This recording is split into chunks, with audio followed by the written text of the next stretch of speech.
This episode is sponsored by The Alcohol Experiment, a free 30-day challenge designed to interrupt your patterns, give you control, restore your health, and put you back in touch with the version of you who doesn't need alcohol to cope, relax, or enjoy life. More than 220,000 people have already tried The Alcohol Experiment for themselves and have seen improved sleep, increased happiness, reduced anxiety, and so much more. Join thousands in this inspiring, hopeful, and exciting program where you examine your beliefs and reconnect with the best version of you without ever feeling like you're missing out. Start today for free at alcoholexperiment.com. Hey everybody, it's Scott Pinyard, head coach of This Naked Mind, and I am back with another edition of Coaching Questions. Today, I am joined by another incredible coach, Mr. Mike Shennan. Mike, how are you? I'm doing well, Scott. I'm looking forward to this. Good to be here. Good. So, Mike, your target audience is primarily men who are in midlife, finding their drinking increasing, due to changes in life, and they want to bring it back under control. So, talk to me a little bit about that. Like, where do your clients normally? What do they come to you with, or when you start working with them? Well, generally, it's sort of where I started, and that was sort of somebody who came through, was active. I had kids sort of normal age, like 24, 25, 26, or 30 when I got married at that age and had kids a little later. My boys, I was very active as a sports coach with them. I was really into their lives, really doing a lot with them. But then, I just found myself, as they got more independent, I had more time to myself. I just found my role as a parent changing. My role, I was successful at work. I had time. My professional life was going really well. So I had time, I had money. And for me, those are the two things that really you need, right? That it's like the perfect storm. Yeah. As you sort of move on a little bit and you get your, and you have these opportunities to really, and you have less responsibility, right? You find yourself, your drinking habits tend to increase a little bit. And I started out as somebody who, drank on weekends, like a lot of guys do, watching football games or, going to, Super Bowl parties or whatever it may be. And then as time went on, I found myself, sitting on a couch on a Tuesday night watching, or a Monday night or a Wednesday night. And I thought, okay, well, and it just became part of I started linking those two things together. And gradually that just increased. Right. And I think, and it was very subtle, and it happened over time. And it just all of a sudden, got to the point where, I didn't have any control over it anymore. And I realized that it was control. It was just happening. It wasn't something I was consciously making a decision about. And I know lots of people who I've talked to, and similar, and men particularly, because maybe they're not, especially if they have work stresses and they have things like that. And you have a lot of what I call accelerators as you move forward, that really, little things that kind of build up as you become more successful, right? You get more responsibility, you have more work stress, you have more maybe family stress, the stresses on your relationships and things like that, because you're not maybe spending as much time together as you were in your early years. A lot of this stuff really adds up, and it gets to a point where, you find yourself, all of a sudden you're drinking a bottle of, sometimes a bottle a night or half a bottle a night, and just to get to sleep, right? And to be able to quiet your brain and quiet everything down again. And so that's kind of so for me, that's kind of a lot of the people I work with are ones that are in that state where they don't really know, they know they want to stop drinking, and they know that it's something that it's something that they need some assistance with. They just need some guidance with, and to sort of help them get down that path a little bit. And that's basically where I was. And I know I didn't have the benefits of this. This is the amazing thing about the coaching that we do, is that, we offer something that wasn't around when I stopped. And I would have killed for something like this, an opportunity to sit and talk with somebody and work through these stresses, especially as a guy. Because I think there's so much, we have this much machismo, this bravado that we sort of have to, you have to drink like a man and the whole thing. And it's a real stumbling point for a lot of people. A lot of the guys I talk to, it's they grew up in, maybe they have an Irish family, or, not to stereotype, but, they have a family that, that parties revolve around alcohol, and get-togethers revolve around alcohol. So coming through that and getting over that, that initial brain hump, as I call it, to get through, just so you can actually start to address some of these issues, is usually one of the toughest challenges that they face. And so that's usually where we start with a lot of this stuff. But I was there. I felt I came through this. I walked this exact same path. And so now I'm kind of dropping some breadcrumbs back and trying to help guide some other folks behind me. So I love that. Yeah, it is funny that drinking, like male drinking culture, like the sort of like tough guy drinking whiskey thing was a big thing for me too. It was hard to get over. I remember at one point I was talking to someone about it, and he was like, why is that such a big deal? Right? Why is it such a big deal to you? And I'm like, I don't know. It's just what guys do. Like, it's tough, it's badass. And he's like, don't you realize that the ultimate badass thing is to not drink? Like, if you don't want, like, that is actually the ultimate in punk. Like, if you Yeah. can do that, that was a huge perspective change for me. But that was just one conversation. And I totally agree with you. Like, I wish the coaching thing was around for me as well.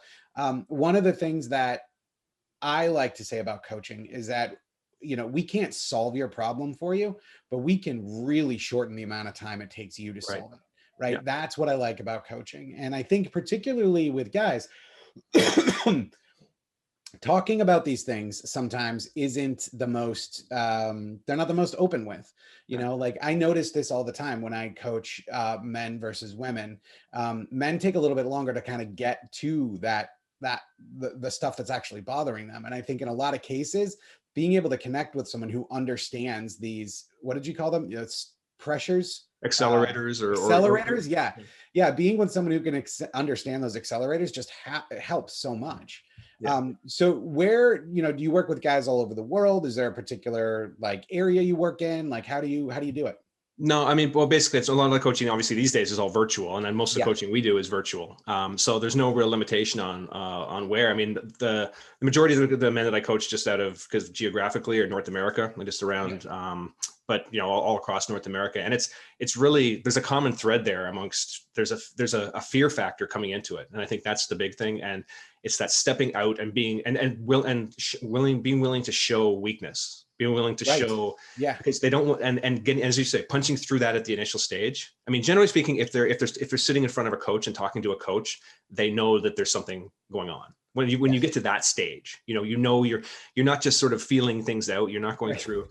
I mean, they maybe gone through a couple of their self-guided alcohol experiments just to sort of feel how they maybe, or they've done 30 days here and there just to see how it feels, and it doesn't feel quite right, and they realize, okay, I need some help. Yeah. Right. But I think so, I mean, I think that's universal. I think that's the one thing. I think that, humanity is universal. So I think alcohol is universal. It affects every human. It's, as Andy says, it affects blood, bone, and brains and cells and things exactly the same way. So it's going to, regardless of who you are, wherever you may be on the sort of the sober or the sobriety spectrum or the alcohol spectrum, of a gray area drinker versus somebody on either end of it, it's going to be the same conversation.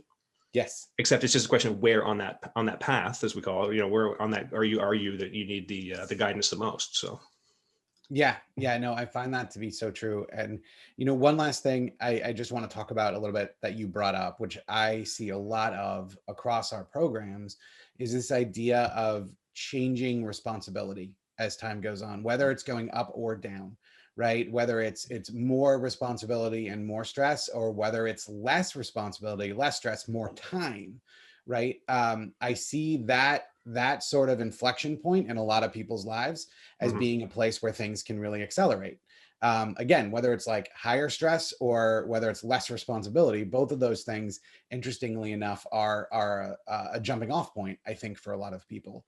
So when you work with people on that, how do you work them through that? Because those are big life changes. I know that's a big question, but I just mean in general, like, how does that process work? How do you talk through that? Well, basically simplify it. I mean, for a lot of people, they have this vision that changing this, and it is a big change. I mean, I'm not belittling the change, but it is just not putting this in your body, and the possibility of opening the doors and opening the windows that can happen when you just take a break and just give yourself, and as Andy talks about, give yourself grace, right? Yes. And I think for a lot of guys, that's really hard. It's really hard to not beat yourself up, right? Because you're supposed to be strong. You're not supposed to be weak. You're not supposed to have this. You're not supposed to be vulnerable, right? And so, and at the initial, the most, as I said before, the most important thing is just getting to a place where you're comfortable talking about it, right? And regardless of what it is, whether it's a big promotion and everybody's going out to drink and you want to go celebrate, if you're talking about specific events, right? And you feel the urge you have to drink because you're now the boss, or you're now in a position of authority and you're trying to lead, and everybody else is drinking, and they don't, they're going to take their guide from you. Right. They're going to take their guidance from their person, the boss who's ahead, right? Ahead of them in the line. And to sort of to have the strength to be able to say, okay, I'm going to lead by example in this way as opposed to that way, Yeah. is huge, right? And obviously the flip side of that is working through things like grief. Like if somebody has like in my case, when my mom died, that was a huge accelerator for me. That was one of those things that basically doubled or tripled my alcohol intake overnight. Yeah. And so, learning new coping mechanisms, learning how to because we've put all of our coping mechanisms into this one. They've all been funneled down into this one method, right? It's all we use. We use alcohol to celebrate. We use alcohol to, when we're sad. We use alcohol for everything. And so, sort of prying open a little bit and finding new ways to do that is another way that I think you can really. That's usually the emphasis early on when I'm coaching somebody through some of this, is to sort of get to the roots of why they're drinking. Is it and as Annie talks about, society, self, and substance, right? The three S's, and just which of those is really driving this. Right. And then obviously, as you get further in, you can start to dive a little further down into their backstory that they tell themselves, right? About why they have to drink or why they are drinking. Right. And then move on from there. So I love that. What do you say we answer some questions? Sure. Absolutely. All right. Here is question number 1. Goes like this. I stopped drinking for a month and was feeling great. I had some very stressful events happen, a huge trigger for me, and started drinking again, thinking it would be short-lived. Now, 4 weeks later, I am frustrated that I'm struggling to stop again. Did you have any struggles like this? And is this normal? For those of you listening, I am doing quotation fingers. So, Mike, is it normal? It's absolutely normal. 100%. I know the number of times that I tried to take a break, tried to stop, tried to, had successes, maybe did 30 days. And there were times where I'd have, whether because I was taking a medication or whether I just decided, okay, I need to take a break. And got to those 30 days. The key is, what are you doing in those 30 days? What are you using those 30 days for? And I think for a lot of people, they put up this sort of, they have a calendar, they cross the days off and they think, oh, I'm going to get to day 30. It's going to be awesome. But if you don't actually use that to sort of, to build your toolbox, as we talk about, right? We talk about our the various tools that we can use, the ways that we can get through cravings, the ways that we can understand how our brain works, all these things. If we don't use that time productively to get through that, then by the time you get to those 30 days, you're really not advancing from where you were on day 1 the first time. So naturally, then you're going to have that cycle, you're going to have that natural, you've trained your brain that, okay, it's a 30-day break, and then I'm going to go again. Yes. Right. And it's just, you just kind of over time, you can really, you can get onto I call it the hamster wheel, right? Where you get on this hamster wheel and basically you just keep going in circles, and you can't really break out of it. Another great metaphor that I know is the obstacle course, right? Where you get over a certain point, you get over a big, if you're running an obstacle course and you think you can get to the end of it, you get over the big wall every time and you get to a certain point, but then, I can't do this. And then so you just say, okay, I'm going to go back to the beginning again. Right. Yeah. So punching through those, and I have some clients right now that I'm working through that I'm really trying to get, they're having that struggle of getting to the finish line. Yes. And a lot of that is that and they're doing the work, but in their head, maybe they're taking a couple of shortcuts. Yeah. And so I think the 30-day thing, anytime you put a goal out there, like 30 days, there's a finite end to it. Yeah. Right. And anytime you put an end to something, you then have to restart again. Yeah. Right. Yeah. As opposed to a continuation. And I think that's, opening the door to, doing a week, doing 2 weeks, and then lengthening, as we call it, where you just basically continually, and you're doing the same thing, you're just extending it over time. Yes. Right. So rather than putting a finite day and say, I did 30 days, right. And then, add on, rather than saying, use it as just a guidepost to say, okay, I just passed 30 days. Now, what did I do in those 30 days? What worked, what didn't work, and what can I use going forward? And hopefully that's how you can get off that hamster wheel and get a little more progression down the road. Yes, I totally hear that. And yeah, I mean, so it's funny, we talked a little bit about the self-compassion side of things earlier, and there's a phrase that we use, for when this happens. We call it a data point, right? And this is one of the things, like, the way that this person wrote the question, I had some very stressful events happen, a huge trigger for me, and started drinking again.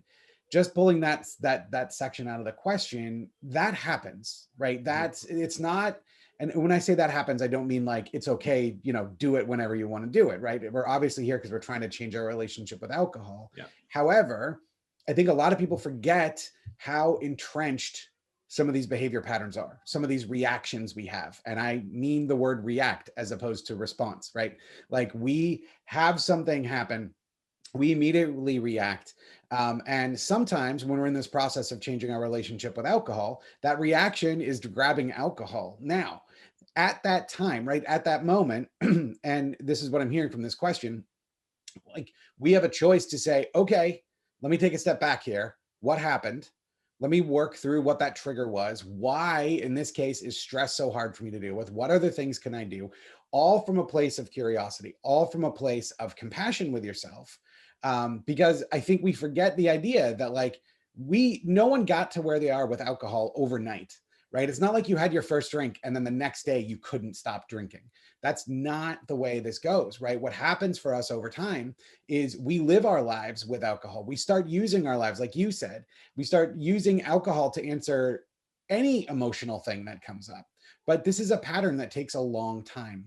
And so we forget that and we think, well, we should just be able to turn it off. Right. Well, no, it doesn't. Unfortunately, it doesn't work that way, right? That doesn't mean it's impossible, but it does mean that these sort of speed bumps are going to happen. Yeah, and so, I see this regularly. I see people do this. I see people have a data point, sometimes even after months, right? It happens. But the key thing is not to worry about whether or not it's normal, because it absolutely is. The key thing is to say, okay, here's where I'm at. How did I get here? Right? Not from a what's wrong with you sort of like blamey sort of way, but from a, wow, what actually happened? What can I take away and convert this thing from this really bad choice that I made 4 weeks ago and now I'm stuck into, all right, this is a data point, right? What am I getting out of this? And that's ultimately what I like to say to people who are kind of in this position is, to ask them the question, like, what are you getting from alcohol, right? You reached out for it again.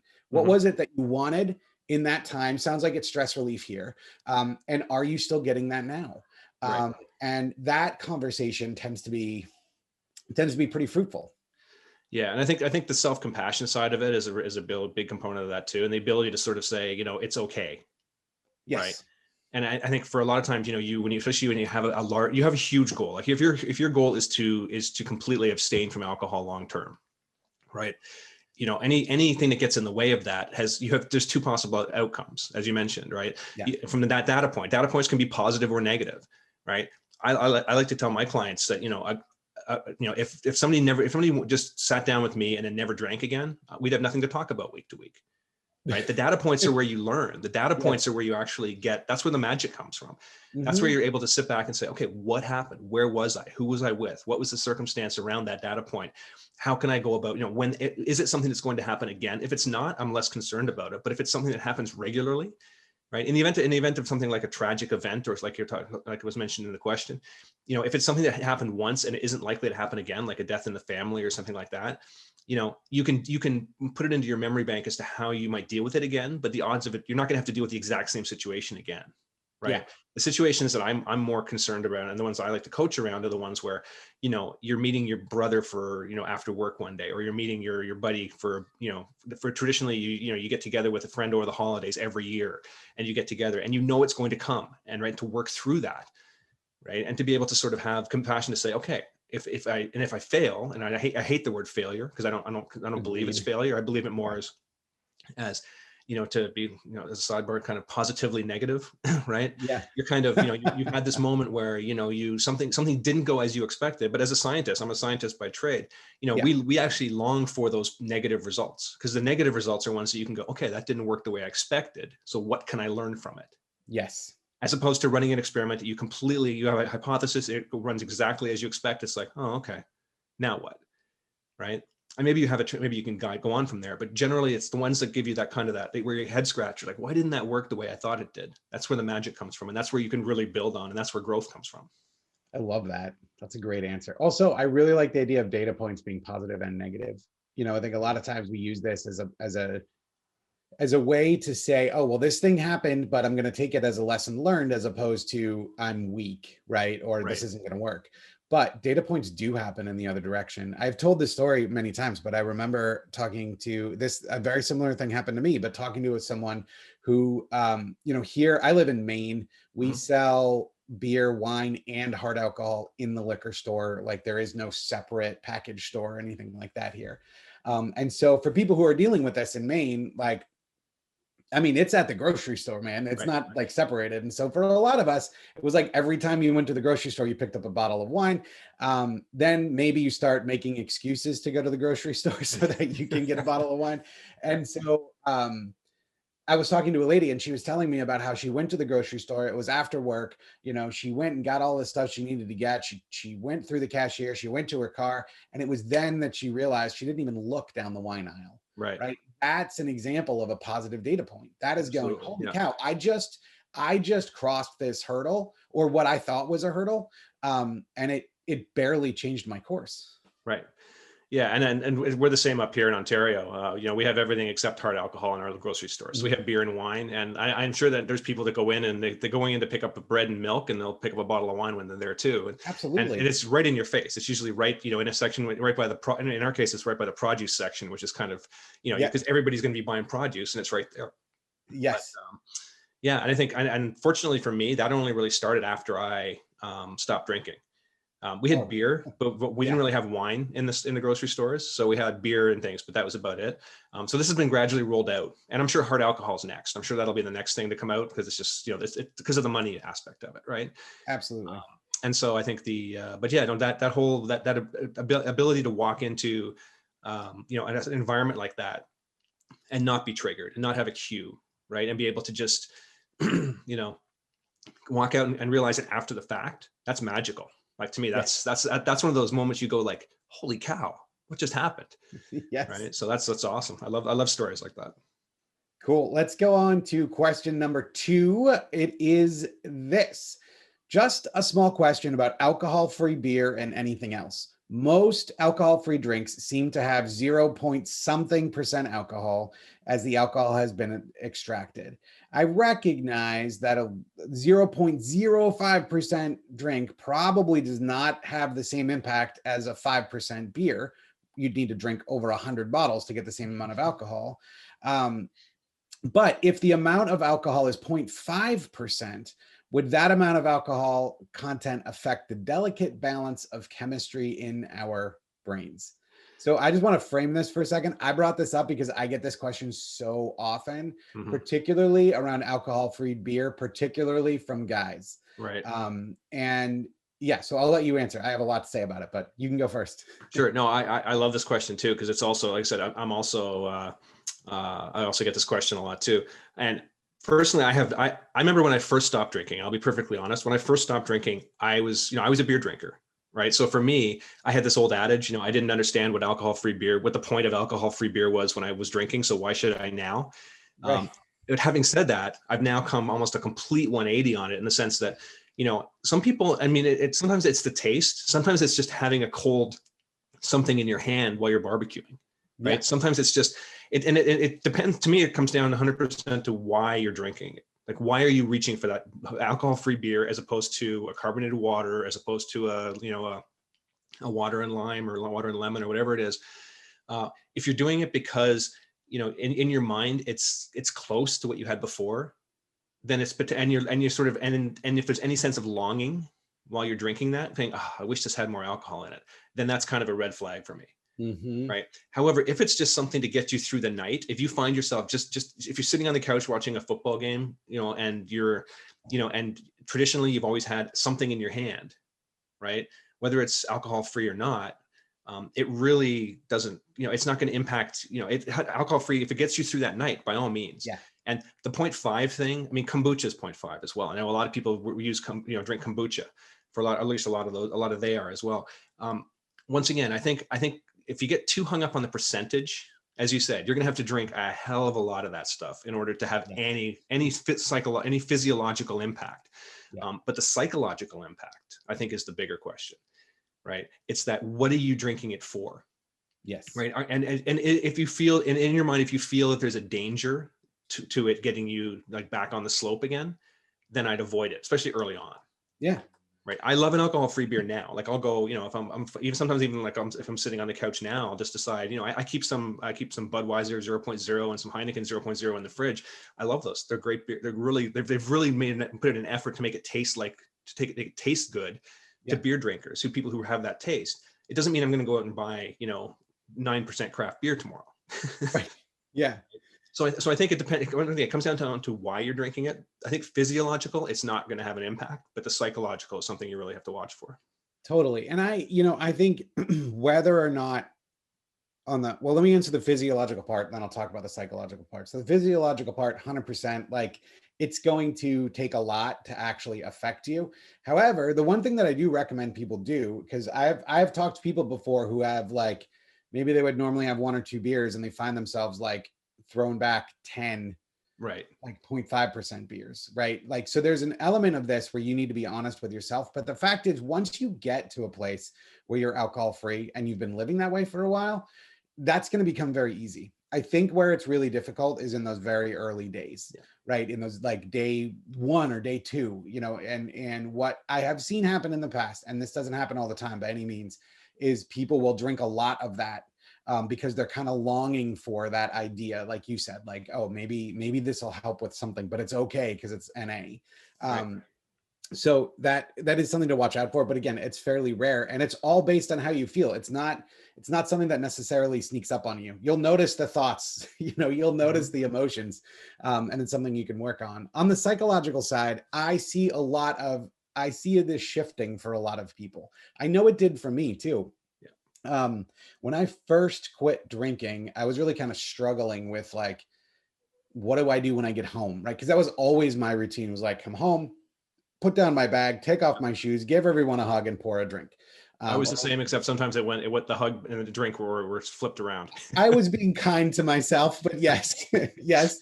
So, I didn't know what to do with that routine. And so I had seltzer instead. So I just did the same routine with seltzer.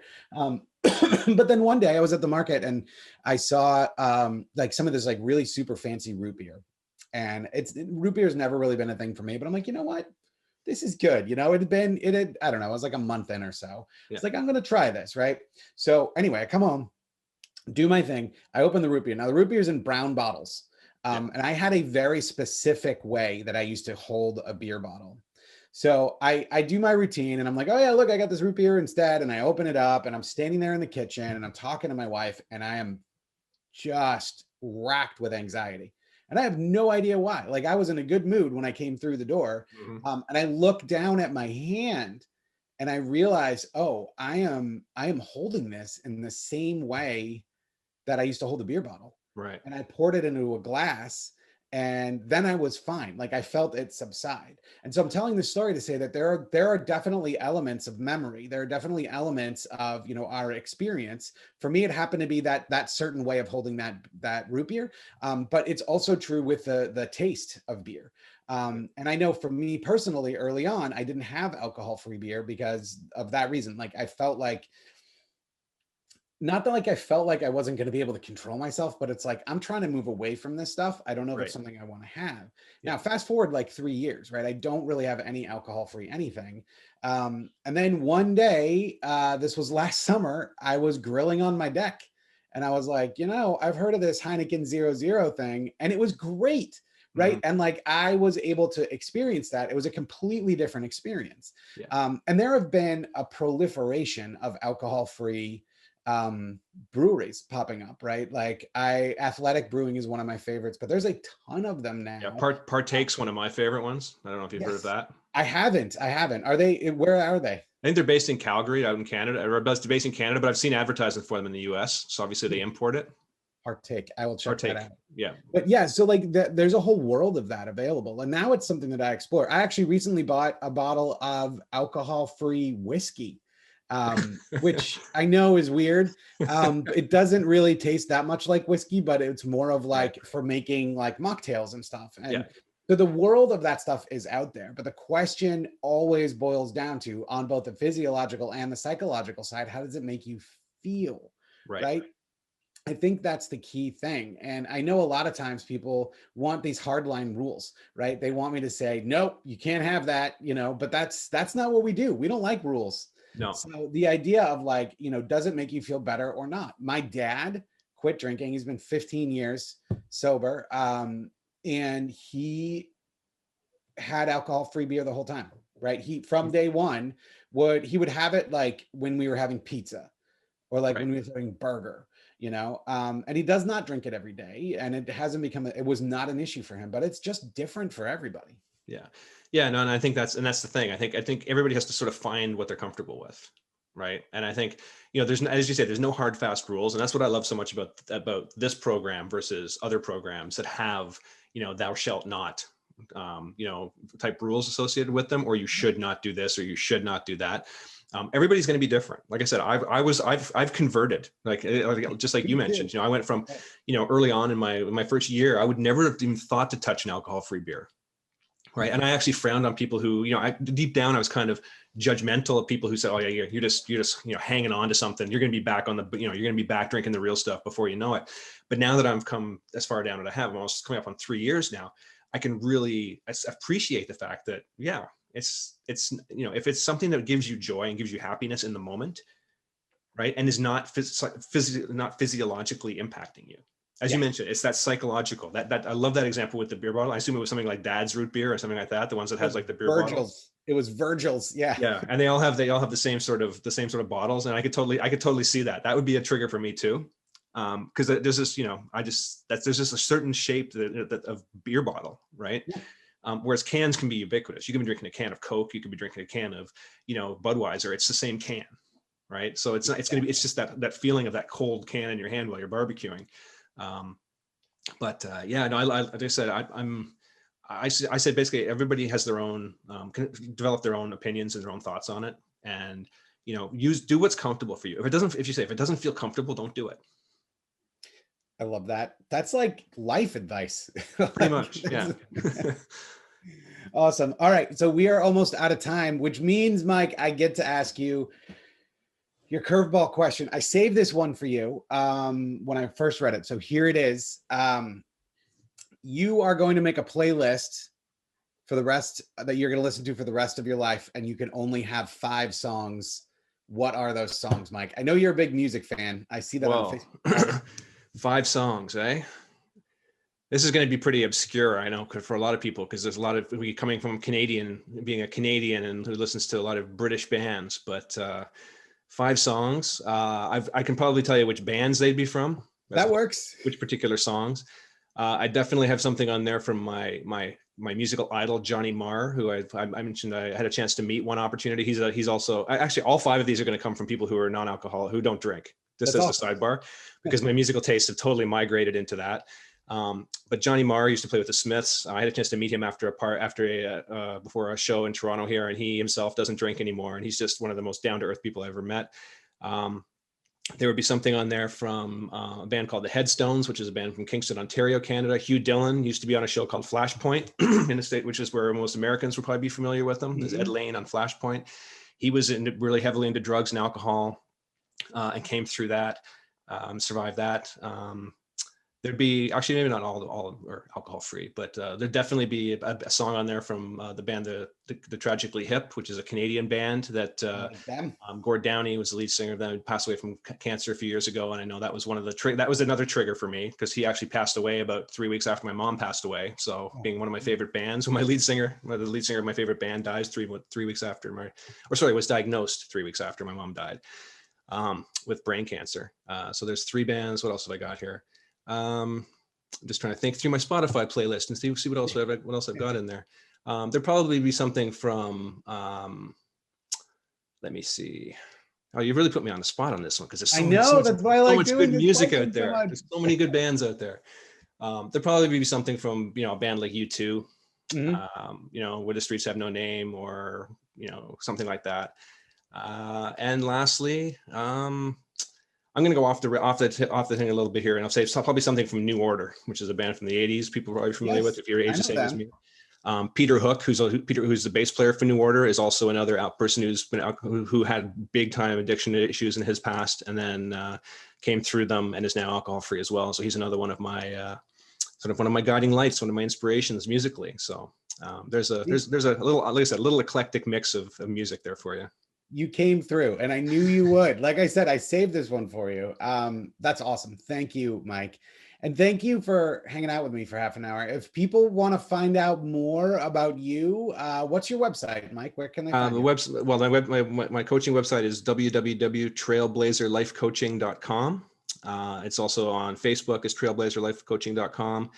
And you can also find me on the coaching website of This Naked Mind. Everything's linked directly from there too, including, I believe, which I consider a very old interview with Annie when I did her podcast back in 2018. I think is linked on there as well. Which I look back there and I think about, that's almost, it's 2 years ago, but wow, what 2 years have been, between then and now, it's quite the difference. So if people want more about my backstory and about my history, it's all right there. So, so trailblazerlifecoaching.com. And if anybody has any questions, I do free discovery calls. So if somebody wants to reach out and have a chat, by all means. Awesome. Thank you, Mike. And thank you to those of you listening. I will be back next time with another edition of Coaching Questions. Until then, take care.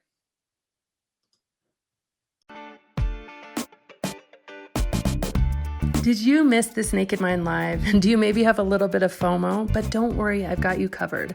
In fact, I had the entire event professionally recorded and it's available digitally. Transformation in your living room. Yep, that is what it's all about. You can grab your digital ticket at thisnakedmind.com/digital ticket. And as always, rate, review, and subscribe to this podcast as it truly helps the message reach somebody who might need to hear it today.